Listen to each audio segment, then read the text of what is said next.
How's it going, everybody? I am going to be breaking down some film on new Giants cornerback James Bradberry. I don't know if you follow me on Twitter, but I'm basically going to be sort of illustrating a lot of the plays that I made a thread on for Bradberry. And so, yeah, James Bradberry, free agent edition that I am higher on than most. After watching his tape from this past year with the Carolina Panthers, I think that he's really flying under the radar, and honestly think that he can be a Janoris Jenkins replacement and more, to be honest. A guy with much less erratic play than we saw from Jenkins throughout his tenure with the Giants. So, that being said, I'm going to give my sort of overall general sense of what I see from Bradberry after watching his film, and then I'm going to get into this play. So, basically, when I watch Bradberry's play, I noticed that he really sort of excels inside of this general area of the field and inwards. So whether it be, funneling routes inside, or, working to direct players and jam them inside, or, even flying downhill, he really, really does well in that sort of, area and shutting down players. And he's really effective at it. And so the first thing I'm going to start with is the first thing that immediately jumps out in Bradberry's tape is his physicality on in-breaking routes. Whether it be on press or in bail, he seems to really have a knack for using his hands to disrupt timing on digs and crossers. Even when he's a step behind, he uses his long arms to disrupt at the catch point, and that's really, really, it's a really important trait, especially against physical receivers. We're going to see that here in Michael Thomas. Um, I'm just going to show. So you're going to see soon Michael Thomas just sort of going to run, one of his, deadly crossers that he absolutely, destroys a lot of corners on.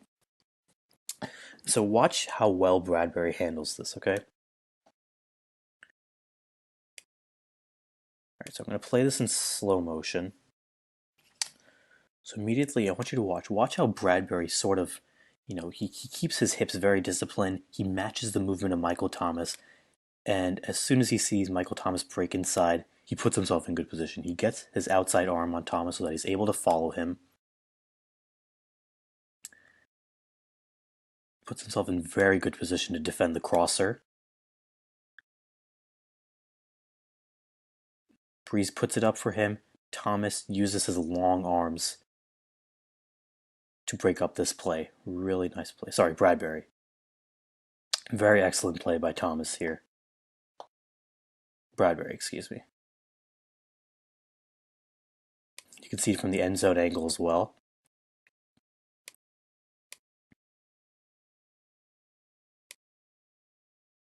Again, watch Bradberry sort of flying across the screen here. Look, he's got excellent position on Thomas. He's got his arms on him. He's ready. He has basically, watch what he's doing here, right? He's basically feeling, where Thomas is going to break, right? So how, like, he has his, he has his arm on him here. He's able to sort of detect if Thomas is going to break outside or break inside. And, he's already positioned well for the in-breaking route. And, he's able to defend that pretty well as a result.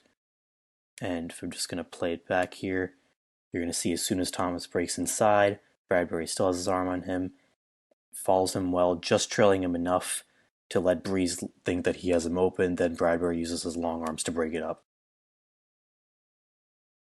Really nice play.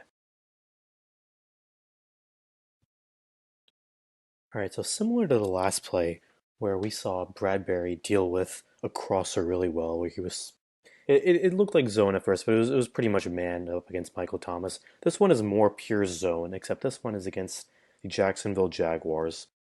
And it comes against DJ Chark. And what you're going to see here is you're going to see motion at the beginning of the play with Chark initially on the left, going to come to the right.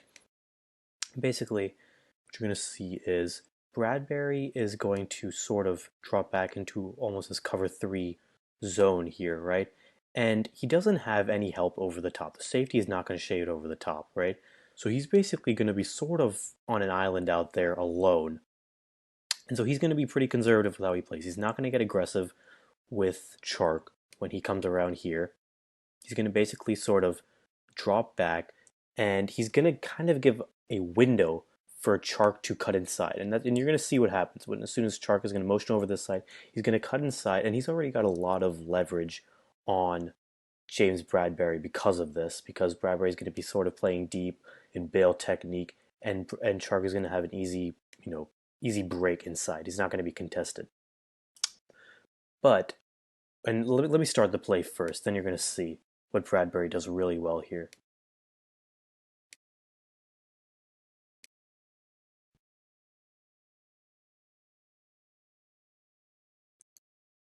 All right, so you can see Bradberry is, again, sort of backing up here.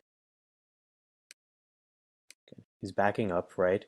Chark is going to come here, and he's just going to come on a little dig route inside. But Bradberry is not going to play him physically at the beginning here like he did in the last play. Then look what he does here. Look, like I said before, Chark is going to have a lot of leverage on his dig route. Minshu's going to look to Chark. Bradberry's playing basically behind Chark. Chark has a step on Bradberry. But again, like I said at the beginning, a lot of plays were like this throughout the season against the Panthers defense last year, and folded exactly like this, where Bradberry sort of, he was a step behind the receiver, but it's almost as if he does this by intention. Because look what he does. Again, he places his arms perfectly in order to get the pass breakup. And he has long arms. He knows how to use them. He has the right technique. He watches Minshew throughout the entire play, and he breaks just when he has to. Gets the pass breakup. Chark never even knew. He thought that he had dusted Bradberry. Let's sort of jump forward to the end zone angle here.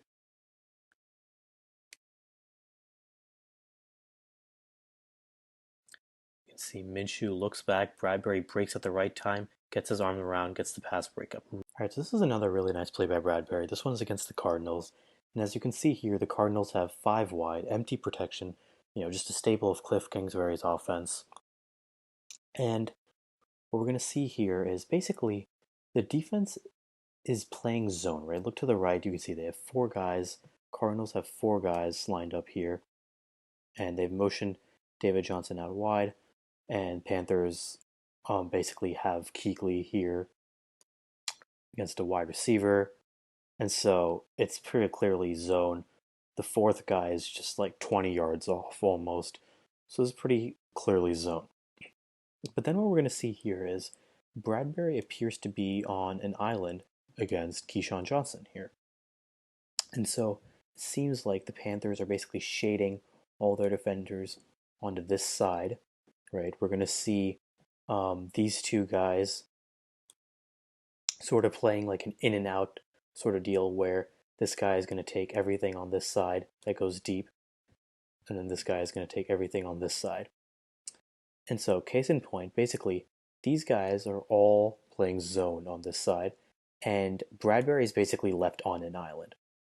And this was really encouraging to see for a lot of reasons. First of all, obviously, he made a great play against Keyshawn Johnson, who's running a slant, and we'll get to that in a second. But it was also nice to see the faith that the Panthers defensive coordinator put in James Bradberry to be able to handle wide receiver out in an island without help, while they're shading basically everybody else to this side. So now we can get to the play.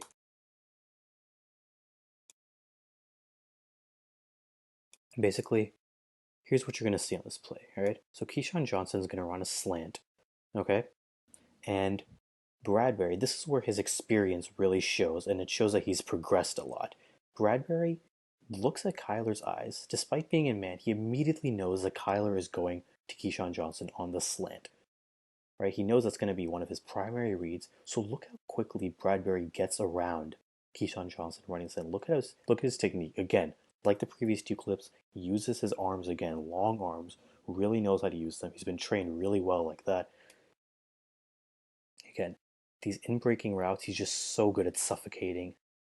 Another pass breakup. Look, immediately gets around Johnson, breaks up the pass. Really nice play. You can see from the end zone angle as well if we go there.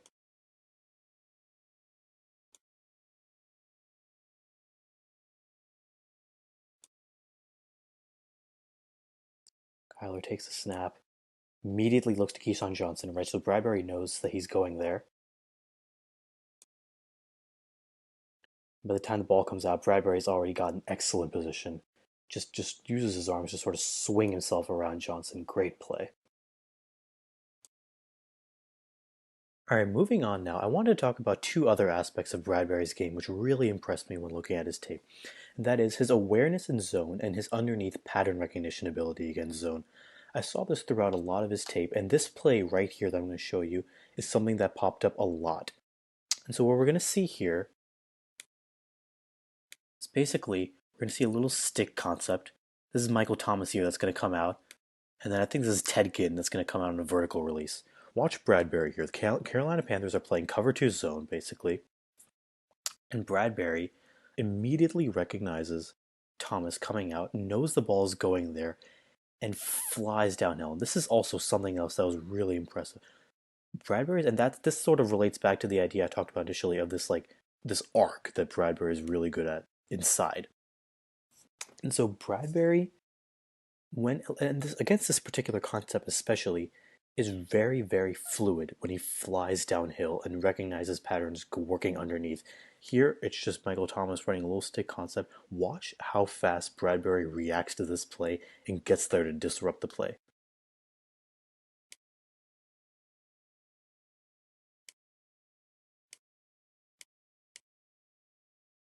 Look, Michael Thomas cuts out, Bradberry breaks immediately, disrupts the play. Alright, so this is a really similar concept as what we saw in the last play. Again, it comes against Michael Thomas. As I mentioned before, Bradberry's experience that he's bringing to the Giants is just invaluable, especially coming from a division in which he's competed against Michael Thomas, Julio Jones, Mike Evans, Chris Godwin, just all elite players. And it's just invaluable experience that he's bringing to this team, having competed against elite wide receivers. And so we're going to see again here, basically same concept except other side of the field. Thomas is going to run quick out, outside receiver is going to run vertically, stick concept. Watch Bradberry here. He's going to play in basically bail technique. He's going to keep his eyes on Michael Thomas as he's sort of backpedaling a little bit. And immediately, this is week 17. The play that I showed the last clip came all the way back in week 12. So he's seen this play from the Saints. He knows what's coming. Once again, his ability to fly downhill and disrupt the play, working inside this arc and just playing downwards towards the line of scrimmage. Really, really strong ability of his. And we're going to see that again this year as he gets the pass breakup. Right, I'm going to slow it down. Okay, so watch Thomas in the slot and watch Bradberry. Look at Bradberry's eyes. He's backpedaling, giving himself some cushion here in case Breeze for some reason decides to take this vertically. But look at his eyes. He's got his eyes right on Michael Thomas. He knows that Breeze is going to go. He knows that Breeze thinks he has this right here in the soft spot in the zone. Bradberry's eyes do not deceive him. He knows exactly what he's coming.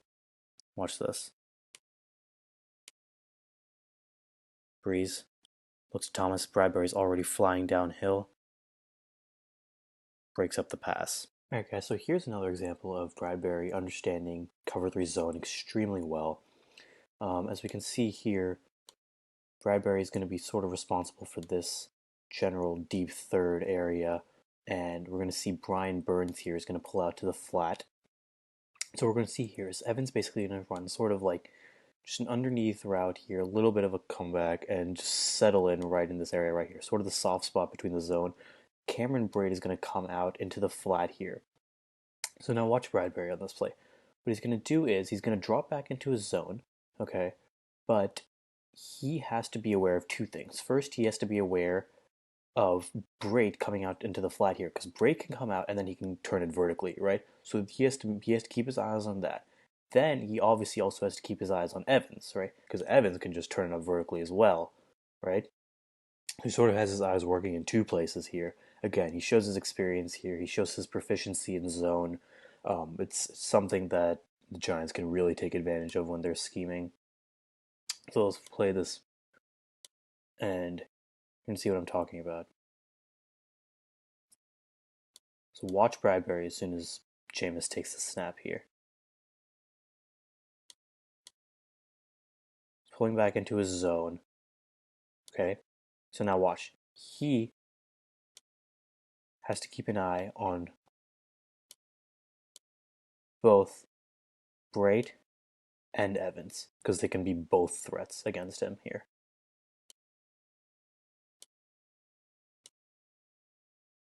So now he sort of glides over to his right in case Braid's going to take it upfield. But the entire time he's got his eyes on Evans. He knows that Jameis has got his eyes on Evans.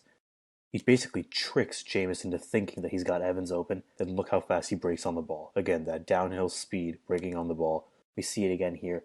This time Bradberry gets the pick. All right, so now that we've talked about some things that Bradberry does really well, I want to talk about some weaknesses in his game, some areas that he doesn't really excel at. And this sort of brings me back to my initial point about really excelling within this area of the field. Now, what you're going to see on the next few clips that I'm about to show is that something that you often hear about Bradberry is a lack of athleticism. And this isn't really a myth. It does sort of manifest itself on film. He's not particularly unathletic, but he does often get beat on quite a few, deep go routes, out routes, and a lot of double moves. He's not the most athletic guy. He's not the shiftiest guy. So he's not good at keeping up in man with pure athleticism, pure shiftiness. He'll often position himself to defend against routes like this, just digs, slants, crossers, stuff like that. But he'll struggle against stuff like this, and he'll struggle against go routes a lot of the time. That being said, watch this play here. This is going to be an example of this. And so basically, this is against DJ Chark, and essentially Chark just out techniques Bradberry here. And what I mean by that is that you're going to see Chark is going to initially stem his route inside, right? And again, Bradberry, like we saw in the previous few clips, very good at dealing with these in-breaking routes, right? So he positions himself to deal with the in-breaking route, Bradberry does. But Chark actually, what he ends up doing is he ends up stemming inside and then cutting outside. So what that does is it gets Bradberry to flip his hips, right? He gets him to flip his hips inside, then he decides to cut it outside, and Bradberry just isn't quick enough to get there. Minshew escapes the pocket and delivers a nice throw.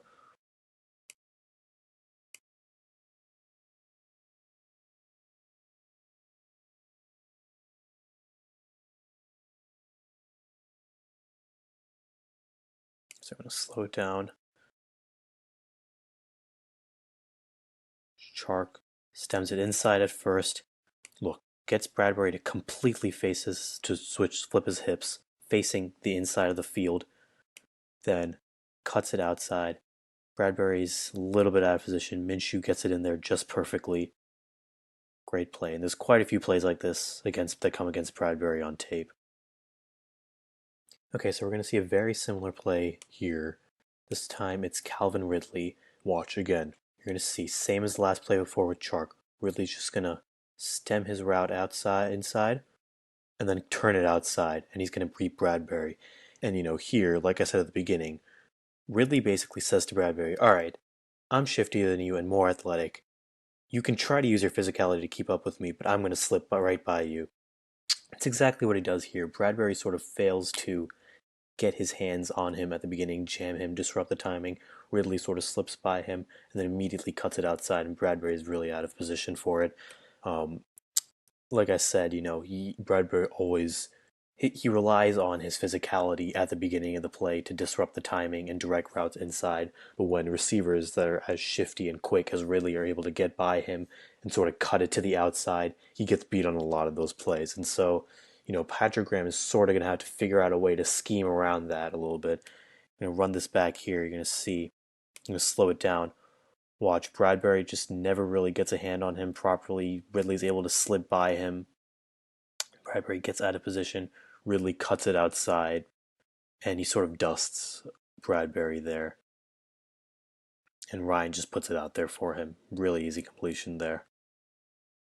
All right, so, like we've been discussing all video, this play here goes along with the general theme of Bradberry sort of struggling outside of this main sort of arc here, right? And we're going to see it again. This time, Michael Thomas is just going to run a slant and then go route. So he's going to cut it outside. He's going to initially step in towards the slant. Breeze is going to give him a bit of a pump fake. Bradberry's going to bite and Michael Thomas is going to be able to cut it outside. We've seen it now in a couple clips where Bradberry struggles with these double moves and out routes. He struggles with shiftiness. This is where the whole like sort of lack of athleticism thing sort of catches up with Bradberry a little bit. So we're going to see it again here. Watch Michael Thomas. Cover two zone, bottom of the screen. Breeze takes the snap. Watch Michael Thomas. Look, so with the slant at first. Breeze gives a little bit of a pump fake there. And then Bradberry just bites inside, and Michael Thomas is easily able to now take it to the outside, and Breeze is getting able to give him a ball. And Bradberry should have really seen this coming here because first of all, down and distance and situational football, Saints are probably looking to hit the sidelines a little bit now to preserve time, right? And also, Michael Thomas never really even looked at Breeze in this time. This was not like a well-run slant route. It could be sort of deciphered from the beginning that Michael Thomas was never intending to catch a ball on the slant the way he ran it. It wasn't like his usual slants. So, you know, that's a little disappointing to see from Bradberry here. Then you can see Thomas just cuts it outside. Freeze is able to hit him really easily, and it's a big completion on an important drive for the Saints. All right, so this is the last play I wanted to show that sort of illustrates, Bradberry's weakness. And I did mention at the beginning that, Bradberry does sort of struggle with these vertical go routes. And this is a particular play that was a little bit strange to me because it's a second and 20 for the Buccaneers. Panthers are playing quarters coverage, so they basically have four deep defenders here splitting the deep side of the field into quarters. And they have three underneath here. And so what you're going to see is it's not, Evans is just going to, initially sort of slow play, then he's going to really stem it up vertically. And this is a little bit weird to see because I'm not exactly sure why Bradberry was so out of position when Evans cut it upfield. Because, Bradberry is playing to defend this particular route. He's playing the deep corner of his field here. And, Evans, he's not like the fastest guy, the shiftiest guy. Bradberry is just so out of position when Evans takes this upfield. He initially sort of goes outwards, then he cuts it a little bit inside, but it's nothing crazy here, nothing that Bradberry should have been so, unable to defend here. And you're going to see, watch, at the top of the screen. Look at Evans. Bradberry's backpedaling, he's really giving himself cushion for that goal ball. But then when Evans actually does turn it upfield for the goal ball, Bradberry's just so like shocked by it. His feet look a little bit sluggish. It's just and this sort of thing did come up a couple times on tape. It was an incomplete ball, but just because Evans dropped it, but Bradberry was beat on this play, and there are a couple plays like this. So Patrick Graham, there's a lot of good things to like about Bradberry's game, but there's also a lot of things that Patrick Graham is going to have to find a way to sort of protect Bradberry from himself in these situations, not get him into these scenarios.